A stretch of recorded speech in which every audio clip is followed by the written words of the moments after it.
We sat under a flickering street lamp, three strangers bound by the storm. Me, my son, and the woman I'd just pulled from the edge. She wouldn't meet my eyes, but when I wrapped my boy's blanket around her shoulders, she broke into tears. That was the moment I realized her pain was the same kind I'd been carrying for years.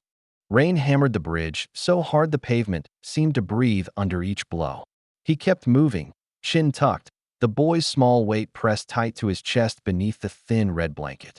Water ran off the brim of his hood, down his neck, into the collar already cold from the night. One more block. Keep the boy warm. Keep the feet moving. Keep the thoughts quiet. Then he saw her. A white shape at the rail. A dress clinging to a trembling frame, as if the storm had tried to claim it and failed. She leaned into the dark like someone listening for an answer only the river could give. Her hands, pale and rigid, wrapped the iron bars. Her knuckles were bright against the black metal. He stopped so abruptly his shoes threw up a fan of water. He shifted the boy higher. The child stirred, a sleepy sound lost in the rain. The father's breath came fast, deep enough that the boy woke a little more and turned his face, searching for the warmth of his chest. The world narrowed to the woman and the railing and the fall that could happen in a single careless second. Hey! His voice came out rough, the word carried by wind and water. Don't! She flinched. Her head turned just enough for him to see a face washed thin by tears and rain, eyes without direction, lips parted as if speech had left her sometime earlier and forgotten to return. I can't, she said. The syllables were small, nearly swallowed by the storm. You can stand here, he said, easing forward, with me. Just take my hand. He didn't lunge. He didn't shout. The boy was in his arms, and any sudden move would frighten her toward the one direction he couldn't allow. So he walked the awkward, deliberate steps of a man balancing two lives, one warm against his chest, one shaking at the edge of the world. He raised his free hand, palm open, as if approaching a skittish animal, as if gentleness could build a bridge wider than the span beneath them. Please, she whispered, and whether she meant please go or please save me, he couldn't tell. Look at me, he said. Just me, not the water. Her eyes found his. What he let her see there was not a plan or a promise, only the steadiness he had practiced for years, steady when money ran thin, steady when sleep dissolved into dawn, steady now. He kept talking, simple words, ordinary ones, as if the ordinary could anchor a life. It's cold, he said. Your hands must hurt. Let me help. He closed the last few steps. Rain drummed on metal, hissed off the river, came down so hard it blurred the far bank into a smear of lights. His fingers brushed hers, ice against heat. She tried to pull back, a flinch of panic, but he followed, not forceful, just persistent, and wove his hand through her grip on the bar. I've got you, he said. The boy made a soft, questioning sound, and the father felt the small body shift beneath the blanket, a reminder. Hold, don't drop, don't fail. He tightened the crook of his elbow around the child, and with the other hand tightened around the woman's fingers. Her skin was slick. He felt the tiny tremors travel from her hand up the tendons of her wrist. Step toward me, he said. One step. She shook her head. I can't. You already are, he said. You're talking to me. Something loosened in her face. Not hope, perhaps only fatigue. He drew her hand away from the rail, slow as lifting a stubborn nail. She resisted once more, then let go with a small, broken sound. The sudden absence of the iron bar left her weight tilting toward him. He took it. She folded against the railing, knees giving, one palm catching the slick top of the parapet, the other trapped in his grip like an oath. Sobs came, soundless at first, then rough, each one shaking her shoulders. You're all right, he said. He didn't say it like a prediction. He said it like a task. He half turned to put his back between her and the river, pinning her hand gently to his chest so she could feel the living thud beneath the soaked fabric. The boy's eyes were open now, round and solemn, the blankets edge dark with rain. He peered at the woman, at the water streaming from her hair, at the way her breath snagged and started again, as if she were learning it anew.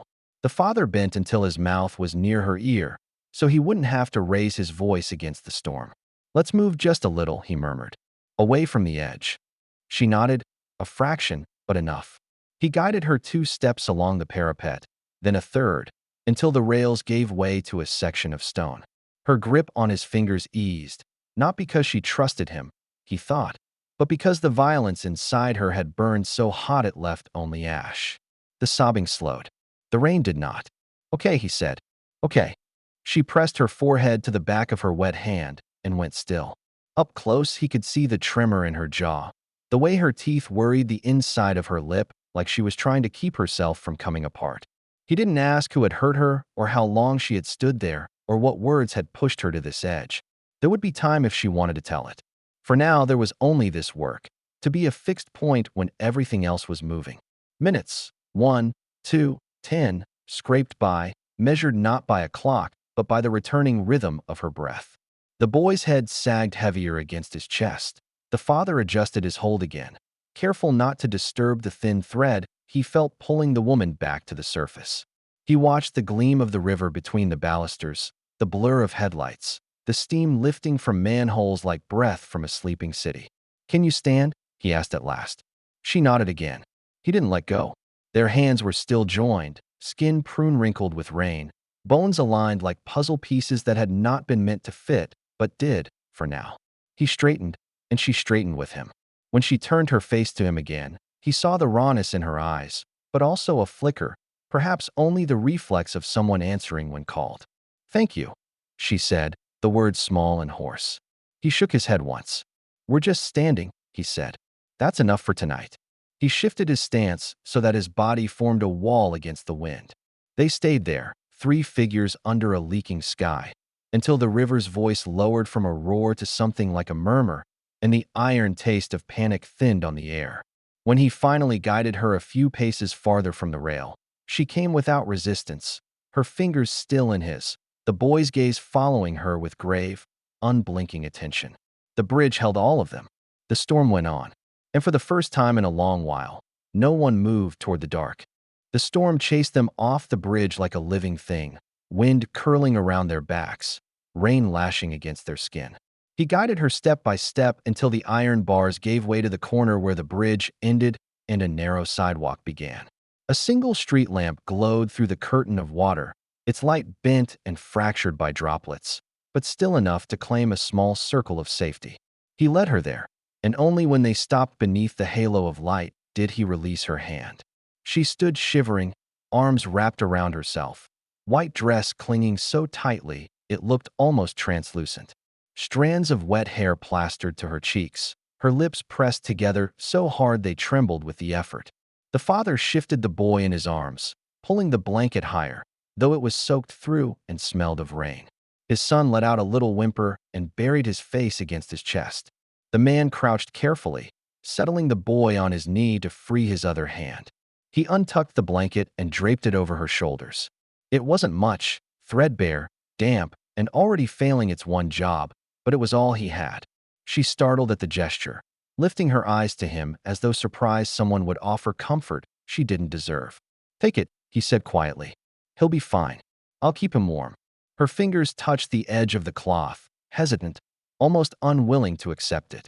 But when she pulled it tighter across her shoulders sagged, and the smallest sigh broke through her lips. For a moment her face softened, no longer just a mask of grief, but the bare face of someone who had forgotten what it felt like to be seen. They sat on the cold bench, side by side but not touching, both staring out at the blur of headlights sliding across wet asphalt. He could hear her uneven breath, catching at intervals like a thread snagging on rough wood. She hadn't spoken since the bridge. He didn't press her. He had learned long ago that silence could be a language too. His own silence filled with memory. He thought of the nights not long ago when he himself had felt close to that same edge, not on a bridge, not over a river, but in the cramped kitchen of his empty house. He saw again the note his wife had left, short and tidy, explaining in a dozen words that she couldn't do it anymore. The long hours, the empty fridge, the crying child. She had walked out without once looking back. He remembered staring at that note while his son tugged at his sleeve, asking for dinner. He had opened the cupboard and found nothing but stale bread and canned beans. That night, his heart had sunk with the same weight he had seen in the woman's eyes tonight. He shifted his gaze to her. She sat rigid, her knees pressed together, her hands trembling beneath the blanket. In the pale light, the streaks of rain across her cheeks looked like scars carved by sorrow itself. His chest tightened, not out of pity, but out of recognition. "You don't have to say anything," he murmured. "Sometimes there's nothing to say." Her lips parted, but only a whisper escaped. "I didn't think anyone would notice." He let the words hang between them. He thought of the nights when he had dragged himself from job to job, repairing broken chairs, hauling boxes, patching roofs, while neighbors barely glanced his way. No one had noticed the way he fought exhaustion with cups of cheap coffee, the way he tried to smile at his boy while his stomach knotted from hunger. He understood too well the feeling of being invisible. "Well," he said at last, adjusting his son against his chest, "I noticed." She turned to look at him, her eyes swollen from crying, and for a fleeting instant the mask of despair cracked enough for him to glimpse the young woman she must have been before tonight. Alive, full of potential, with a life that had once stretched ahead instead of collapsing inward. Then her gaze lowered again, and the image was gone. The boy stirred, lifting his head from his father's chest. His eyes, wide and solemn, landed on her. He didn't speak, but his tiny hand reached out from under the blanket, brushing the edge of her sleeve. She looked startled, as if touched by something more powerful than pity or comfort. Something pure, something that belonged to a world before everything had gone wrong. Her lips trembled again, but this time no words came. The father adjusted the boy, stood slowly, and offered his hand to her. She hesitated, glancing at the river behind them as though it still called to her. Then, with a sharp breath, she placed her cold fingers in his. He pulled her gently to her feet. "Come on," he said. "You don't need to be out here anymore." Together, they stepped away from the railing and deeper into the circle of light, the storm raging around them, but not quite touching them anymore. He didn't know her story, didn't know her name, but he knew enough that she had almost disappeared tonight, and he hadn't let her. For now, that was enough. The storm passed, but the memory of it lingered. Days later, the city was still damp with the aftertaste of rain, the streets patched with puddles that reflected strips of neon light. He thought often of the woman on the bridge, her trembling hands, the way her voice cracked on the word please. He had not expected to see her again. People drift through lives like shadows. Sometimes they cross once and never return. Yet she appeared again, as if the world had decided their paths were meant to run side by side, however briefly. The first time was at the market. He was unloading crates of bruised apples behind the vendor's stall, sweat cutting down his temples despite the cool weather. The boy sat on an upturned bucket, swinging his legs, holding an apple too big for his hands. When the father looked up, there she was, hood drawn low, hair tucked behind her ears, watching him from a few steps away. For a moment, neither spoke. Her eyes darted toward the boy, then back to him, as if she feared she had no right to stand there. He straightened, wiping his palms on his jeans, and gave the smallest nod. She returned it, barely perceptible, then slipped away into the crowd. But she came again. A week later, he found her on the same bridge, not leaning over the rail this time, but standing still, looking out at the water as though testing its voice. He slowed his pace, the boy's weight heavy against his shoulder. She turned before he could speak, her expression softer than it had been that night. "You walk here often?" she asked, her voice tentative. "Every evening," he replied. "It's the shortest way home." Her eyes flicked to the boy. "He seems calmer this time." The man shifted his son gently. "He likes the sound of the river. Puts him to sleep." The conversation ended there, brief and fragile, but it left an imprint. Over the following days, the meetings multiplied, sometimes at the market, where she lingered near the stalls as though she had errands that never quite required buying anything. Sometimes by the narrow alley that led to his neighborhood, and sometimes again on the bridge, her figure outlined against the sky, no longer reaching for the edge but holding herself steady, as if testing her own strength. It was during one of these crossings that she finally began to speak more. He was tightening the straps on a sack of potatoes he had agreed to haul for a vendor when she approached. "You work too much," she said gently. He looked up, startled, then gave a dry chuckle. "Work keeps us fed."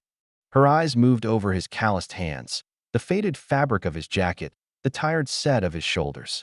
"And what keeps you whole?" The question lingered longer than he wanted it to. He shrugged. "Him," he said, tipping his head toward the boy, who was crouched nearby tracing shapes in the dirt with a stick.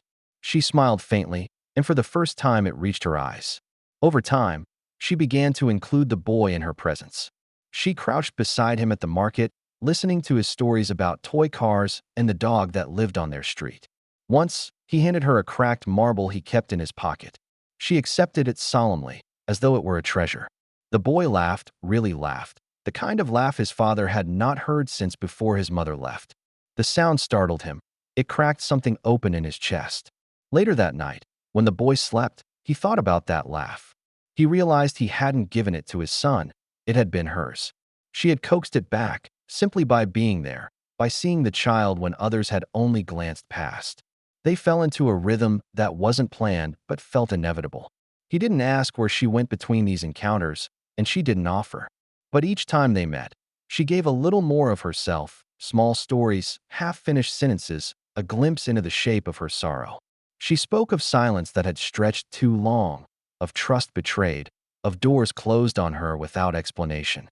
Her words weren't heavy with detail, but the tone was enough. She was someone who had lost nearly everything, not all at once, but piece by piece until there was nothing left to hold. He listened, not with questions, not with advice, but with the same patience he used when fixing broken chairs, slowly, carefully, trusting that with time and steadiness, things could bear weight again. Sometimes, when the boy's head drooped against his shoulder and sleep pulled at him, the father would glance at her and find her watching, her expression unreadable. He wondered what she saw, a man bent by burden, or simply another soul fighting to endure. Whatever it was, she kept coming back. And each time, he found himself less surprised, as if the city itself had decided that two broken lives might hold each other up if given enough chances. It happened on an evening when the air carried that quiet dampness after a drizzle, the streets shining like sheets of dark glass. He had just finished patching a roof for a neighbor, his shoulders aching from hours of labor, when he saw her sitting near the edge of the market square. The boy tugged at his hand, pointing to her as though he already knew she was part of their world. She didn't stand when they approached. She sat on a low stone step, her hands clasped tightly in her lap, eyes fixed on the ground as if afraid to meet anyone's gaze. He hesitated, but the boy ran forward, his small boots splashing through a shallow puddle, and settled next to her without asking. She looked startled, then softened, as if the child's nearness demanded something in return. That was the night she finally spoke more than fragments. "I wasn't always like this," she said, her voice low, almost flat. He sat on the step beside her, shifting the boy onto his knee. He didn't answer right away. He knew better than to crowd her words. "I used to have a place," she continued. "Not a house, not just walls. A place where I belonged. My parents were proud of me. My professors thought I would go far. Everyone said I had a future I couldn't possibly ruin." She gave a short, sharp laugh that carried no humor. "Turns out, you can ruin anything if the ground disappears beneath you fast enough." Her hands tightened, twisting the fabric of her dress. "I trusted the wrong person. Someone I thought loved me. He took everything. My reputation, my friends, my hope. And when the whispers started, people I thought would stand by me turned their faces away." She paused, and the silence that followed was heavier than her words. The father could hear the uneven catch of her breath, see the way her shoulders hunched inward as though trying to protect what was left of her. "I tried to keep going," she said finally. "Tried to study, tried to pretend it hadn't happened. But once people decide who you are, they don't let you change it. Every door I knocked on closed. Every hand I reached for let go. Until that night on the bridge, it just seemed easier to step off than to keep being invisible." The boy leaned against her arm, unknowing but instinctive, his small body a silent reassurance. She glanced down, her lips trembling as she reached out to smooth his hair. For the first time that evening, her voice softened. "But then you stopped me," she said, lifting her gaze to the father. "And I don't know why. You didn't have to. You could have walked past, kept your son safe and dry. But you didn't." He shifted slightly, looking at her steadily. "Because I know what it feels like to think nobody sees you. I wasn't going to let you believe that." She blinked, and for a moment her eyes shone not just with sorrow, but with something like recognition. The blanket he had once wrapped around her shoulders seemed to stretch invisibly between them still, a small, fragile bridge built of nothing more than presence. From then on, her words flowed more freely. She spoke in fragments at first, small pieces of a life unraveling. But over time she revealed the whole tapestry. Stories of being a beloved daughter, of academic success, of a future once described as limitless. Then the sharp turn, betrayal, disgrace, the collapse of trust. She didn't need to fill in every detail. The pain was clear enough in her pauses. He listened with the patience of someone who knew the shape of loss. He didn't interrupt, didn't offer advice. He let her spill the words as they came, and when she faltered, he held the silence so she could gather them again. What struck him most was not just her story, but the way she told it. Not pleading for pity, not trying to justify herself, but simply laying bare the truth as if it had become too heavy to carry alone. And he realized she wasn't asking him to solve anything. She only needed someone to stand beside her while she remembered what it was to be human again. The boy, sensing none of the depth but all of the mood, filled the spaces with his chatter. He showed her his marble, told her about the neighbor's dog, asked her if she liked apples. She answered each question softly, sometimes with a smile, and each time she did, her voice grew a little steadier. For the father, the sight of his son laughing beside her, head thrown back, eyes bright, was worth more than anything. It was proof that healing was not just possible, but already happening, in the small threads binding them together. By the time the market lights flickered and vendors began to pack their stalls, she seemed lighter than she had when he first sat down. Not healed, not whole, but breathing without the weight of drowning. And for the first time, he realized that he wasn't just helping her. She was helping them too, restoring something in his son that he alone hadn't been able to mend. The evening was heavy with rain again, though not the kind that lashes and roars. This storm whispered, a steady drizzle that soaked through clothing and blurred the edges of street lamps into halos. He had walked the boy to sleep, cradling him against his chest as he crossed the familiar path toward the bridge. She was there, waiting, not by accident this time. Her posture was different, rigid, almost braced, as if she had decided something and could not turn back. She didn't smile when she saw him. Her hands were clasped tightly together, knuckles pale, the way they had been that first night when she held the railing. "I need to tell you something," she said, before he could even greet her. The seriousness in her tone made him pause. He shifted the boy higher in his arms and gave her his full attention. "Go on." She hesitated. Her gaze flicked toward the water, then back to his face. "You've been kind to me, more than anyone else. But you don't know who I am." He frowned slightly, uncertain. "You're someone who needed help," he said simply. "That's enough." "No." Her voice cracked on the word. She swallowed hard, and when she spoke again, it came out in a rush, as if she feared she would lose courage if she slowed. "My father. Months ago, he's the one who fired you." The words landed like a stone dropped in still water. For a moment, he thought he had misheard. But the look in her eyes, raw, pleading, ashamed, left no room for doubt. His voice was low, measured, but there was a tremor beneath it. "Your father was the one at the company? The one who?" She nodded quickly, tears already spilling. "Yes, he's the reason you lost your job. I remember when he came home that night, angry, talking about some man who kept missing shifts to care for his child. He said you weren't reliable, and that the company didn't need people like you. He never even gave you a chance." The memory flared hot in him. He could see again the day he'd been called into the office, the curt dismissal, the look that told him he was nothing more than a problem to be erased. That moment had been the start of the spiral. The empty cupboards, the frantic search for work, the endless nights trying to patch together a life from scraps. And now, the woman he had pulled back from death was the daughter of the man who had pushed him toward desperation. He looked at her, and the storm seemed to grow louder. For an instant, anger surged in him so fierce he felt his chest tighten. His son stirred restlessly in his arms, sensing the shift in his heartbeat. She stepped closer, her voice trembling. "I didn't know. Not until I heard you talk about how you lost everything. I realized it was him, and I couldn't keep it from you any longer." He drew in a long, uneven breath. The boy's head pressed against his collarbone, grounding him. He stared at her, at the pale, stricken face, the tears glistening on her cheeks, and for the first time since they met, he felt the weight of betrayal from her presence, though she had done nothing herself. "I saved you," he said quietly, almost to himself. "And all this time, you're tied to the man who nearly destroyed us." She flinched at his words, as if they were blows. I'm not him, she whispered desperately. I know what he's done. I know what it cost you. And I can't erase it. But please believe me, I am not him. The silence that followed stretched long. His heart thudded like a drum against the boy's weight. He could feel two paths opening before him. One where he turned away, left her in the rain, cast her aside as payment for what her family had done. Another where he stayed, choosing the harder road of seeing her as herself, not her father's shadow.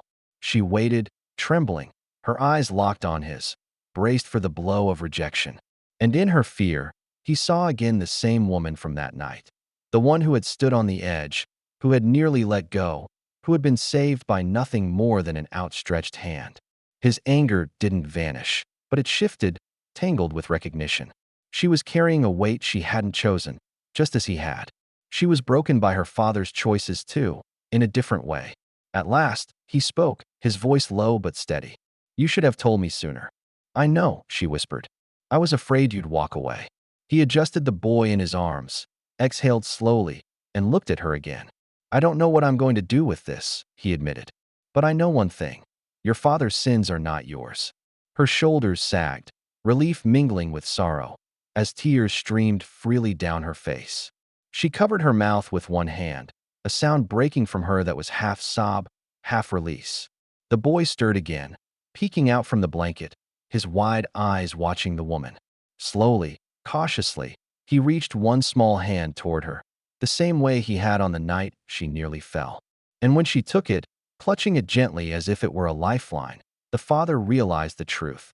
His choice had already been made the moment he had pulled her back from the edge. The night after her confession weighed on him like a stone strapped to his chest.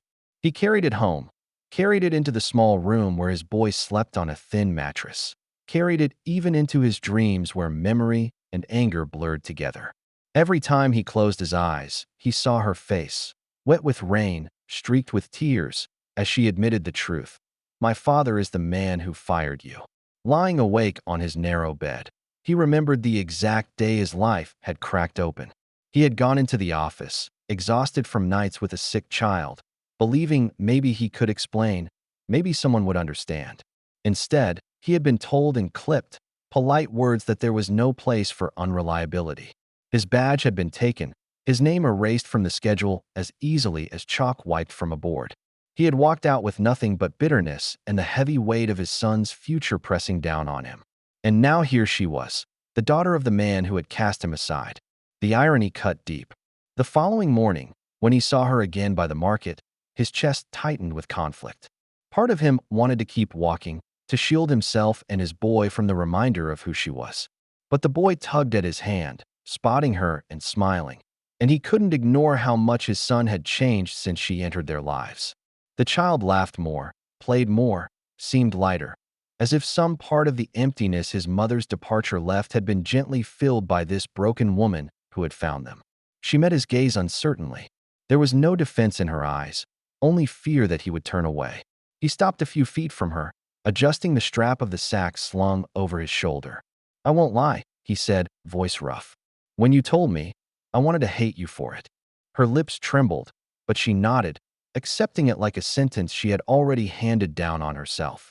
But then, he glanced at his son, who had run ahead and was showing her a pebble he had found, his face lit with the pure delight of sharing something small.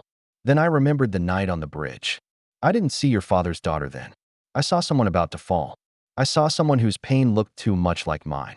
She blinked rapidly, tears threatening, but she held them back to listen. You are not him, he said firmly, his voice steadier now. I won't make you carry his sins. I've carried enough of other people's choices myself. I won't put that weight on you. For a long moment, silence wrapped around them, filled only by the boy's quiet chatter. Then she exhaled, a long, shaking breath that seemed to release weeks of tension. Her shoulders dropped, her body no longer drawn tight as a bowstring. I don't deserve your forgiveness, she whispered. He shook his head. It's not about deserving. It's about deciding. And I'm deciding not to let bitterness own me anymore. Her hand went to her mouth as a sob broke free, not of despair, but of relief so sharp it hurt. She turned slightly, covering her face, and for a few seconds all he did was stand there, his son's small hand tugging at his sleeve, grounding him in the present. When she lowered her hands, her eyes were red, but her voice was clear. Then let me help. Not to repay what can't be repaid, but because I want to stand where I almost fell, and stand with the person who pulled me back. He studied her, the fragility in her words, the courage it had taken to speak them. Slowly he nodded. All right, but understand, this isn't easy for me. I can't forget what happened, but I won't let it poison what we have now. She nodded through her tears. That's more than I ever hoped for. The boy slipped his small hand into hers, as natural as if it had always belonged there.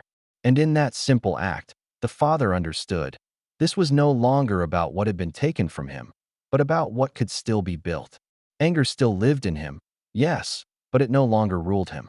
He had chosen compassion over resentment, and that choice, he realized, was the only way forward. The weeks that followed unfolded with a rhythm none of them had expected. What began as accidental crossings, as hesitant conversations under rain-slicked lamps, slowly grew into something steady.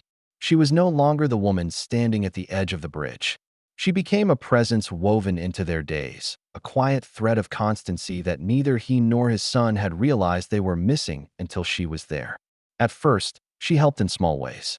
She sat with the boy while his father worked odd jobs, reading to him from borrowed books or teaching him little songs she remembered from her own childhood. The boy adored her. He laughed with her in ways that startled his father, bright, unguarded laughter that had been missing since his mother left. She braided hope back into the child's life with each story, each gentle smile, each moment of attention that reminded him he mattered. And for the father, watching this bond grow was both humbling and healing. He realized how deeply he had feared his son would carry only loneliness, that no amount of his own strength could fill the absence left behind.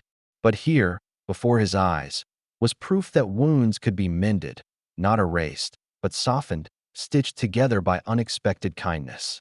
She gave to him, too, though not in material things. She listened. She encouraged.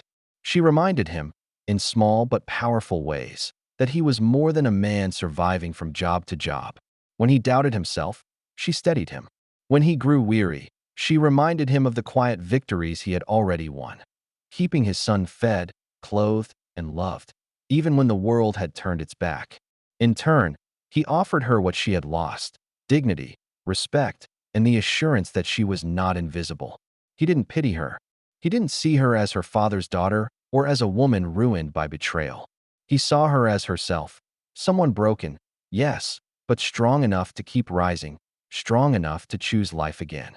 And in this exchange, his steadiness for her fragility, her warmth for his weariness, something deeper grew. The revelation of her lineage still hung in the background, but it no longer defined them. He had chosen not to carry her father's cruelty into their bond, and with each passing day, that choice proved itself right. She was not her father's mistakes. She was her own person, and she had chosen them, just as he had chosen her. One morning, after a long stretch of storms, the sun finally broke through. The boy raced outside, his laughter ringing through the narrow street, chasing after a stray dog with boundless joy. She stood beside the father, both of them watching. The light caught her hair, turning it into strands of gold, and for a moment he felt a peace he hadn't known in years. "This is what I thought I lost," he admitted quietly, his voice carrying both wonder and disbelief. She turned to him, eyes glistening. "And this is what I never thought I'd find." They didn't speak promises that day. They didn't need to. The bond between them was already stronger than words, born from shared despair, strengthened by compassion, and made unbreakable by the choice to keep moving forward together. By the time summer settled in, the boy had stopped asking where his mother was. He no longer looked for her in doorways or scanned the crowd for her face. He had what he needed: a father who refused to give up, and a gentle guiding presence who had filled the cracks left by abandonment. And she, who had once believed her life was nothing but shadows, found new meaning in the laughter of a child and the steady companionship of a man who knew what it was to be broken. The bridge where it all began still stood. The river still roared beneath it, but its memory had changed. It was no longer the place where despair had nearly claimed a life. It was the place where 3 lives had begun again. Sometimes, the father thought, the hand you pull back from the edge is the one you are meant to hold forever.